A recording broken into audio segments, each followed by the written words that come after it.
Children need lots of opportunities to feel proud of themselves. And with the pandemic, they haven't had many opportunities to do that. With schools closed and no sports clubs or drama clubs or music lessons, they haven't had that opportunity to feel like they're rising to a challenge and they're doing well, they're overcoming a setback and feeling proud that they've achieved something and people recognising that, those little moments to shine.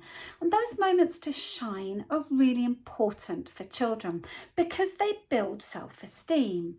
So children's self-esteem comes from three main areas. Feeling competent, so feeling like they're good at something, not at everything, but at something, that little sense of mastery, of success. Feeling effective, that what they do makes a difference. So it might make a difference in terms of when I try, I learn, I get better. So it might make a difference to other people. When I do nice things, it makes people happy. Or that their views are heard, that when they say something, it changes the world, that they are effective, they have an impact on the people around them. And the third factor is feeling accepted, just feeling loved, feeling cherished exactly for who they are, valued just for being them. Now, these moments to shine really help with self-esteem because they're the times when children get reflected back to them that they have done well, that they have achieved something, that they put effort in, that they did something difficult, or that they're good at something. And it might just come through little things like praise, being told by somebody they've done well. But with the pandemic, there have been far fewer opportunities for that. So for building children back up again after the impacts of the pandemic and of lockdowns, it's going to be really important for parents to find lots of opportunities for children to shine. Now, that might be just things that you do around the house. You know, your child learning to do a skill at home that they've never done before, so mastering a new skill. It could be learning to cook a meal if they're older. It could be learning to wash their own hair if they're a little one, but something that gives them that sense of, oh wow, that was quite difficult and I achieved it. I learned something new. It could be around taking risks. Now, we're quite a risk-averse generation of parents, and I know risk is a difficult thing at the moment to talk about with COVID. So I don't mean those type of risks. I mean the type of risks in play where children are right at the edge of their competence.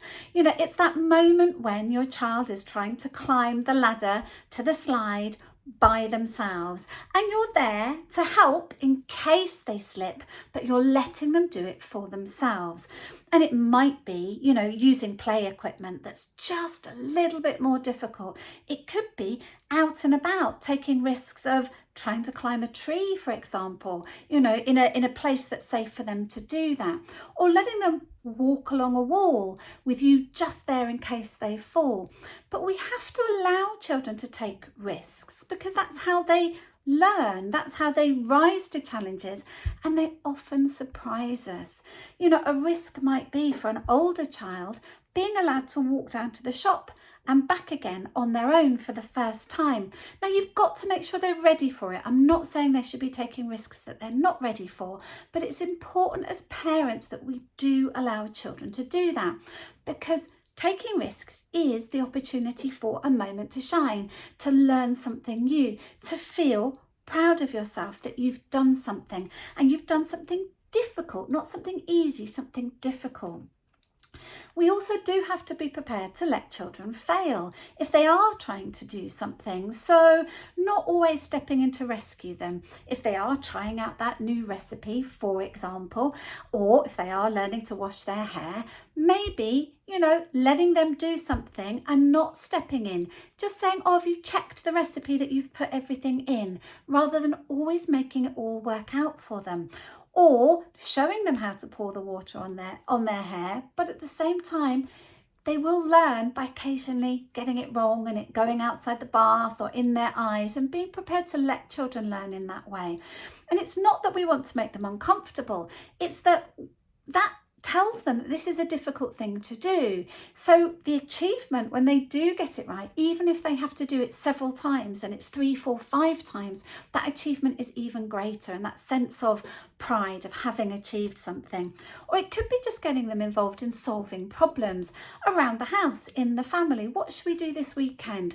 How shall we sort out this particular problem? Getting them involved and feeling like they matter, that their voices matter, that they're listened to, that when they say something, it has an impact. Now you have to scaffold those opportunities for them to make sure they're appropriate for their age.